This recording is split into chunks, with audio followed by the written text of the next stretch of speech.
Hello, my name is Haley, and I'm 22 years old. Today, I'm going to tell you a story about a very complicated and confusing time in my life. You see, I've never had a normal family experience. My parents split up before I was born and fought endlessly over my surname. My dad sued me when I was a child, which led to an insane trial that lasted from the time I was a few months old until I was 5. Growing up in that family wasn't easy, and now that I'm in prison, I can see why I've made some choices of mine, especially after my mom told me a secret she had kept from me my whole life about what my dad has done. But before I continue with my story, hurry up and subscribe to this channel, or all your friends will know your most embarrassing secrets. So, she was in the hospital for only a few days while my father was trying to reach her. When she got back home, she found him waiting for her there. Mom called the cops and had my father removed from the house. A few months later, my father sued to have my name changed. The thing was, he didn't sue my mom, he sued me. My mom had to dress me up and take me to all sorts of trials when I was only a few months old. The process was stretched out for so long and was all over the news thanks to my father's lawyers. The trials went on for years, and they were anything but civil. The public was fascinated by our family drama, and by the end of the first year, protests started to form outside of the courthouse and sometimes outside our home. As you can imagine, this was not a great way to grow up. The trials finally ended when I was 5 years old, when the judge yelled out, "Enough is enough. I will not let this go on any longer." He declared that I could choose my last name, as I was old enough to speak for myself now. It was a nice thought, but now I wish he let an adult help me instead, because I chose the last name Glitter Pony. Going through high school as Haley Glitter Pony wasn't easy. I was always the brunt of the jokes. I had a few friends, but not many, and they didn't stick around. My mom and I moved around a lot, trying to get away from our past. The more we moved, though, the harder it was for my mom to get a job. She started to blame me for it, and we fought all the time. We lived in a new city every year, sometimes 2 a year, and she always threw it in my face. By the time I was in high school, she had to work 2 or 3 jobs to support us. She left well before I was up in the morning and came home extremely late at night, exhausted and cranky. I'd ask her how her day was, and she'd always respond with some level of disdain. Most commonly, "I used to be a nurse before you and your drama came along." I would do my best to sit in silence or leave the room, but once she was in her room with her TV on, I snuck out. It didn't matter where I went. I could just even go sit in the park. I just had to get out and do it on my own terms. One day, I met some people my age in an alley hanging out. They were clearly part of the tough crowd, and I wasn't sure that I could convince them I belonged enough for them to talk to me. I did everything I could think of to convince them I was just like them. I talked tough and even lied and said I had done a bunch of stuff I hadn't, like shoplifting. They saw right through me, laughed at every word that came out of my mouth. But apparently, I was entertaining enough to have earned their attention, even if it was only for the time being. They invited me to a job with them. They said they had to keep it vague so as not to incriminate me. I was pretty sure that taking me along was far worse incrimination than knowing the whole plan, but I wasn't going to ruin this opportunity. We went to a jewelry shop just around the corner, not even a block away. They handed me a rock as they surveyed the area and got a lay of the land. "Here's the plan. You throw that rock in the window of the shop at the end of this street. It's going to set off an alarm. You run down the street and meet us in the alley on the right 3 blocks down," the obvious leader said. "So, what are you going to do?" I asked, not feeling great about this idea. "The less you know, the better. Now go." I had never done something illegal like that before, but it sounded so exciting. I ran to the end of the street and identified the shop they were talking about. I looked around and made sure the coast was clear before doing the job assigned to me. I looked at the rock in my hand and then through the window of the shop. I felt bad about it, but I excused it by saying they probably had insurance and the owners were probably abusive to their employees anyway. No one's innocent, right? "What are you waiting for?" I heard coming from down the street. It was now or never. I threw the rock and a piercing alarm began to sound. I ran faster than I've ever run before. I did my best to count the blocks so I knew I was in the right alley. But my heart was pounding so fast and I was so full of adrenaline that I couldn't think straight. I stopped in the first alley I found, careful to crouch down behind anything I could find and keep to the shadows. A few minutes later, I heard sirens blaring and saw blue and red lights go flashing by. At least they wouldn't find me, I thought. I hid there for about 5 more minutes before I saw the leader of the group run past the alley. I decided that it was better to just stay where I was and lie low until I could get back home undetected. I I never saw any of the other members of the group rush by. I thought they must have run the other way, or worse, got caught. When I got home, there were only a few hours left before I would have to get ready for school. I was too amped up on adrenaline to sleep.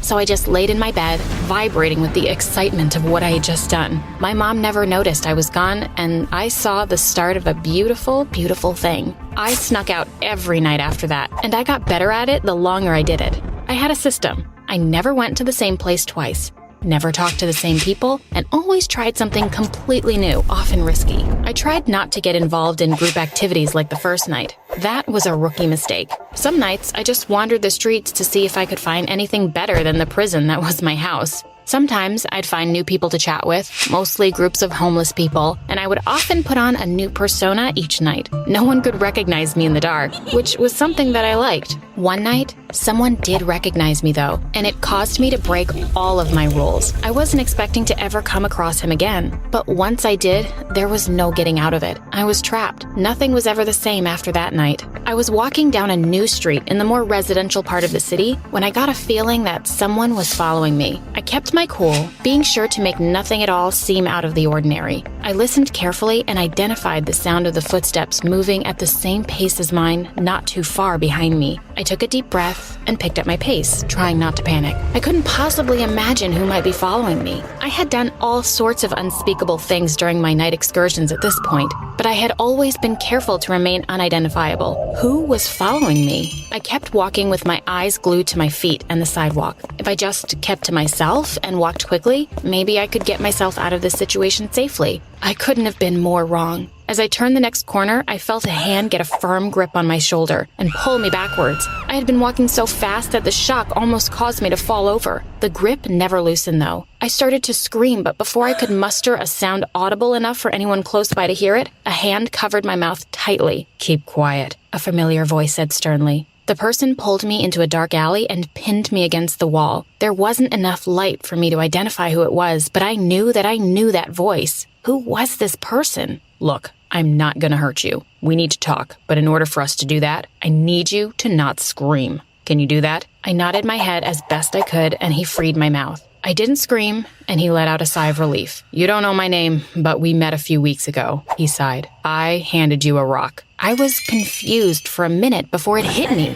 This was the ringleader of the robbery on my first night sneaking out. But how did he find me? "Look, I just need enough money to bail my friends out, that's all. Without my crew, there's no chance in hell I'll get enough. I need some help." "What is it exactly you want me to do?" I still didn't have the slightest clue how I could be of any help to him at all. "I won't ask you to do what I do, that's too much. But if you could just keep being a distraction for me, maybe I can pull enough jobs to get them out of jail." "If you don't join them there first," I said with a little more sass than I had intended. "Hey, I have to try, don't I?" I respected his loyalty to his friends, but I didn't think his plan could ever work. I never expected what would happen next. I followed him down the street to the store he intended to rob. "What do you want me to do?" "Like last time, I need you to break a couple of windows, then run like hell." I only broke one window and I wasn't too crazy about it.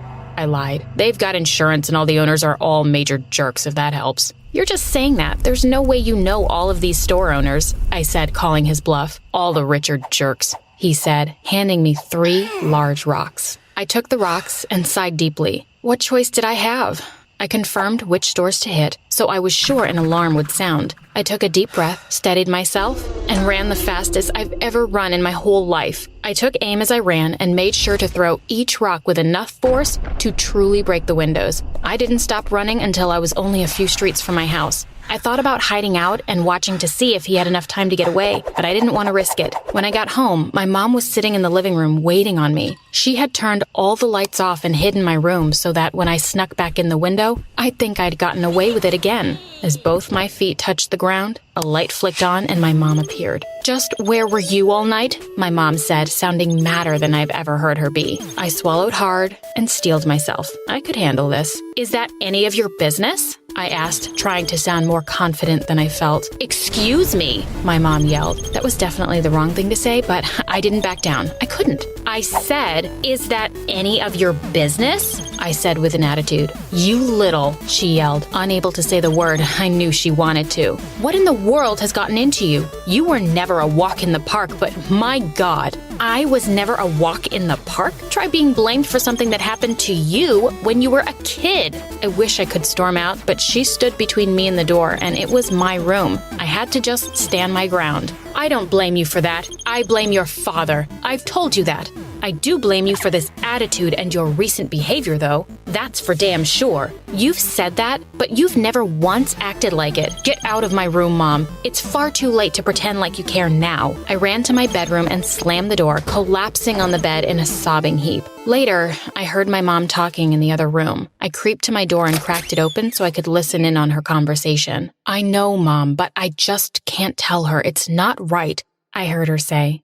It was bad enough that the trial went on long enough for her to remember it. I'm not going to let her know that anything could be worse. My heart started beating faster and faster. What could be worse than that? Look, I'm not going to tell her that her father assaulted me. I'm not. She's already traumatized enough. I did my best to keep this away from her as much as possible and let her have a normal childhood. She already has a bad enough view of her father. She deserves to have at least something to hold on to. I pushed the door closed gently and sunk to the floor. I hugged my knees and started crying harder and harder. How could I have been such a bad daughter? I had to do something for her. I had to get her forgiveness. I made a plan to steal a diamond ring and matching earrings from one of the jewelry stores I had seen the boy rob. I knew how to create a distraction for them, where the things were, and the way in and out without getting caught. I had observed it happening enough. The job went off without any complications at all. I conveniently found the boy I previously helped hanging out in the same alley where he was the first night I had seen him. He agreed to be my distraction since I had helped him before. He offered to pull off the job for me, but I didn't trust him to give me the items he had stolen. When I got home, I wrapped the beautiful jewelry I'd gotten in a nice gift box. Since I had stolen them, they weren't in one of the jeweler's boxes, so I dug around my room in the hopes of finding some old ones. I was so excited to give them to my mom. I knew they would make her so happy and that she would forgive me instantly. When I got home that night, I gave her the jewelry I had stolen for her, and her reaction was even better than I had hoped. Her eyes teared up immediately, and she gave me the biggest hug she ever had. Oh, honey, how could you ever afford these? This is so unbelievably sweet. You did not have to do this. I found a good deal. Don't worry about it, Mom. You deserve it and more. I'm so sorry.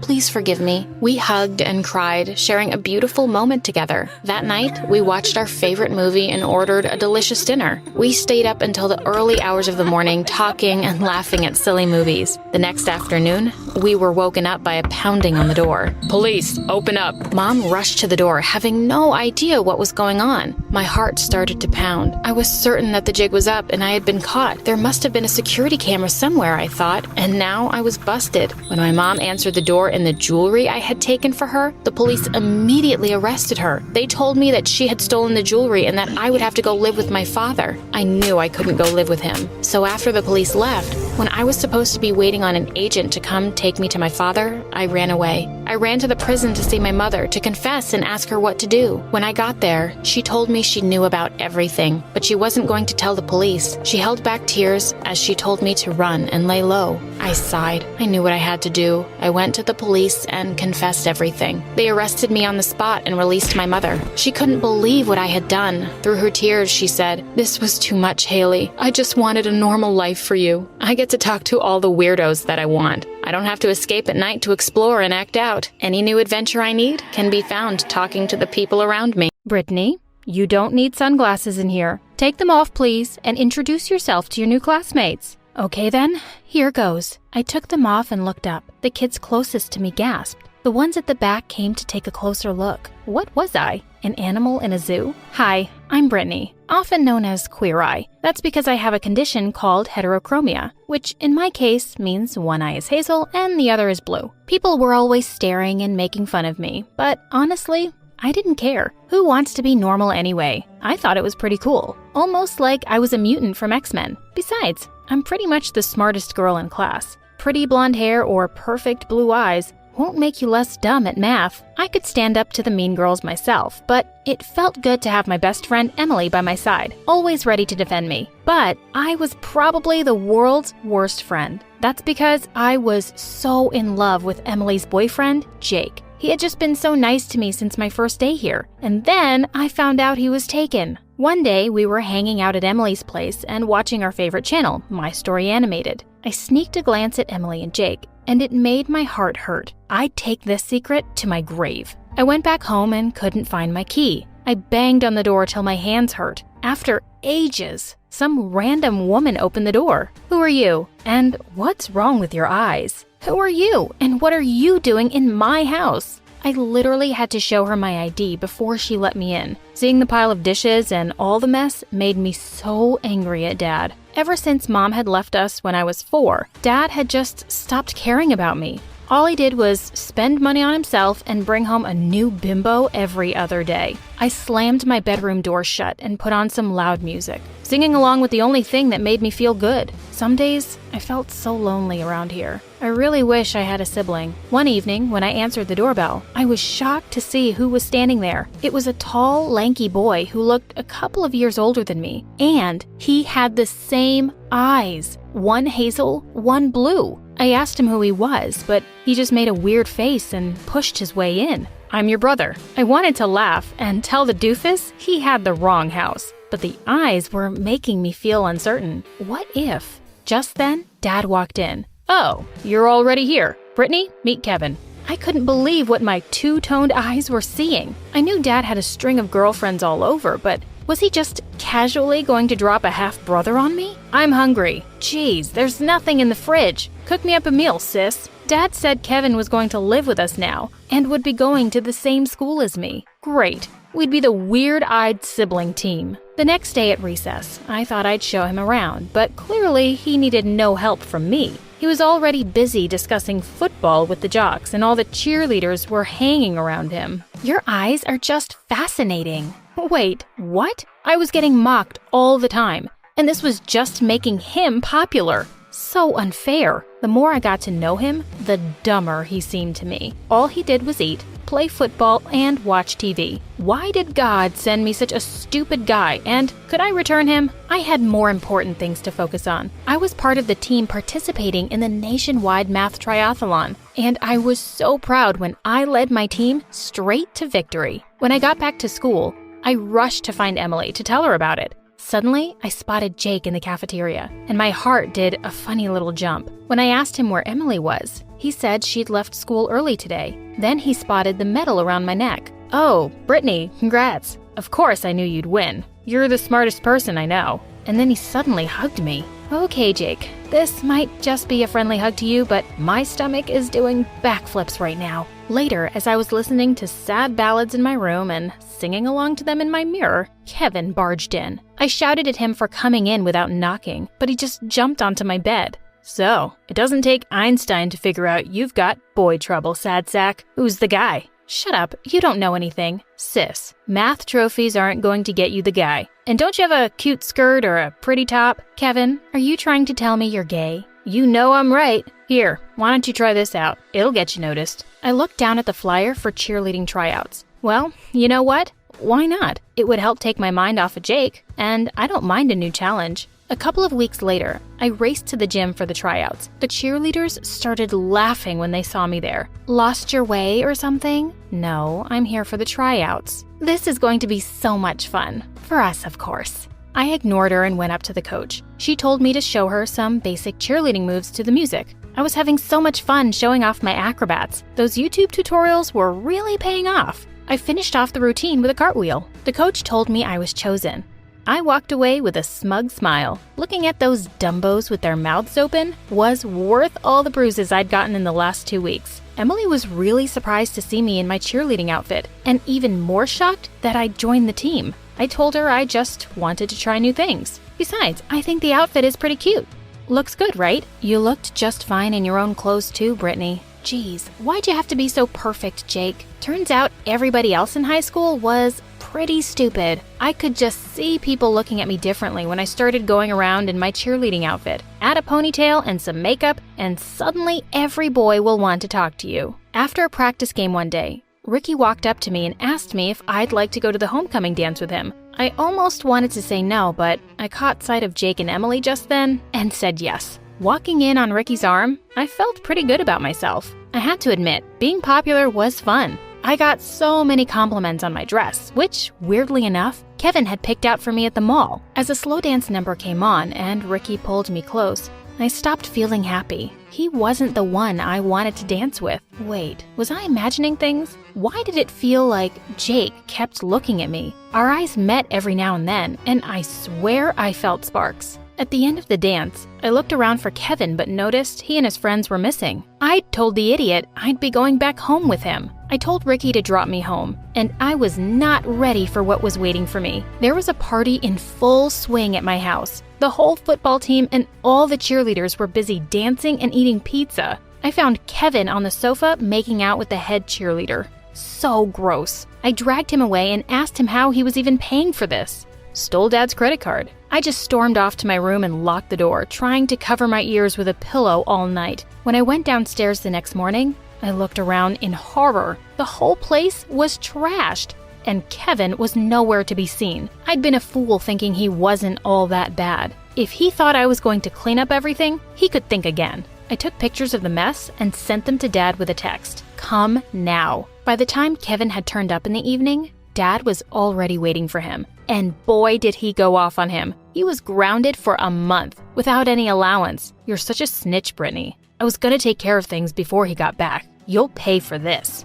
Kevin obviously stopped talking to me. Emily kept asking me to hang out with her and Jake, but I was avoiding him since the dance. I'd been getting so distracted by everything lately. I got an A- on a test. I tried to focus on studying, but found myself writing soppy song lyrics in my notebook. I saw a sign-up sheet on the school board the next day. The drama club needed backstage volunteers. I immediately put my name down. I needed a distraction, and this stuff would look good on my college application. When I went to the auditorium later, I was shocked that Jake was one of the volunteers. Haven't seen much of you lately. Yeah, just been busy. You know, school and stuff at home. I sounded so lame. He could probably see right through my lies. We were painting one of the cardboard sets, and we had just started talking. Like the first time we'd met. It was so easy, like we'd known each other forever. I had really missed this. I climbed onto a tall stool to paint a part out of my reach, and suddenly, I felt it wobble under my feet. OMG, I was gonna crash. As I fell down with a scream,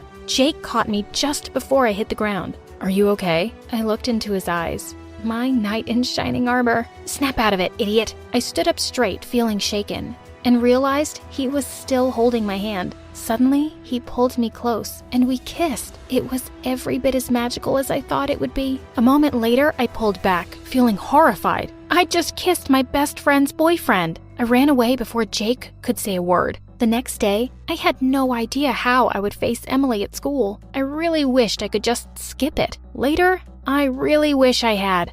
As I put my things in my locker and turned around, I got a sharp slap on my face. Standing before me was Emily, looking furious. How dare you kiss my boyfriend? You were the one person who I never thought would betray me. Everyone in the corridor was staring at us in silence. Emily, please listen. Don't even try to deny it. Your brother sent me a picture of you two. You're even worse than all those mean popular girls you always mocked. She turned and walked away, and I burst into tears and ran out. I went home, and the minute I saw Kevin on the couch, I attacked him. How could you do this? What were you doing? Going around spying on me? So what if I was? Any idiot could see those puppy eyes you make at Jake. I knew something was up, and you snitched first. Just then, Dad walked in on the two of us wrestling on the floor. Hey, idiots, cut it out. I have some important news. He sat down on the couch and slowly told us that his last girlfriend had scammed him and stolen everything he had. Like, literally wiped him clean. We'll have to move into your aunt's place. I might have to sell this house. I couldn't believe it. I hated my aunt. Why were the men in my life so selfish and stupid? My aunt wasn't happy to see the three of us turning up with our suitcases. She glared at me like it was somehow my fault. I think she just hated me because she never got along with Mom. I was dreading going to school after the weekend. How was I ever going to face Emily again? And what about Jake? My eyes locked with Emily's for a second, and I waved to her, but she just walked on like I didn't even exist. Jeez, this was killing me. Moping alone on the bleachers during recess, I suddenly felt a hand on my shoulder. Jake! He sat down next to me. Brittany, Emily and I broke up. How could my heart be soaring and sinking at the same time? Since the first day I met you, I thought you were the coolest person. I can't help it. I think I'm in love with you, Brittany." How many times had I imagined him saying this to me? This wasn't supposed to feel so bad. I got up, crying. "I love you too, Jake, but I've already hurt and lost the best person I know. I can't be with you. Please, don't come near me again." It was so hard to walk away from him. I dropped out of cheerleading. I didn't need these fake, stupid friends. I missed my real friends, Emily and Jake, so much. In any case, I didn't have time to be a cheerleader. I'd picked up a job at a diner as a waitress to start saving money. I couldn't rely on Dad to see me through college. At our graduation rehearsal, I saw Emily talking and laughing with our classmates, and it made my heart hurt that we wouldn't be celebrating together. We would just go our own ways after school and never see each other again. Kevin walked into my room one day holding a large box. "What's that? And what are you even doing here?" "I want to make it up to you for ruining everything. This is just a start." Reluctantly, I opened the box to find a beautiful dress. He said he'd been saving up to get me a grad dress because I didn't really have good taste. "Also, I have a plan to fix things with Emily. Want to hear it?" On graduation day, I was valedictorian for our class and was asked to come up on the stage to make my speech. My heart was pounding. I was almost at the end of it. This was it. In the end, I just want to say that being in high school would not have been the same without one very special person. I know I've messed up big time, and I want to make it up to her with a song I wrote. I could see Emily's shocked face in the crowd. "On all the roads and all the bends, you were there for me, my one true friend. You're the best person I've ever met. The times with you I can't forget. Hope it's not too late to make amends, and we'll see each other to the end. I know I'm not as good as Britney Spears, but losing you is one of my biggest fears. I know what I did was wrong, so I'm writing you this song." When it ended, Emily was the first one on her feet, and she was smiling and crying and clapping. As the crowd also started to applaud, I ran to her and we hugged. She laughed and said I was the lamest person ever. She pulled me to one side and let out a deep breath. "Also, Brittany, I forgive you. And you should ask Jake out. You two are a good match. I promise I'm not mad anymore. Go ask him now." I hugged her tight and looked around for Jake, but I couldn't see him anywhere. I rushed out of the auditorium and spotted him walking away in the distance. "Jake!" He turned around, looking really surprised, and waited for me to catch up to him. "I saw your performance in there. I'm so happy you and Em are gonna be okay." "Jake, Emily is okay with us, if you still want to be with me. I've written loads of songs for you too. I mean, they're basically all about you but before I could finish, Jake pulled me close and kissed me.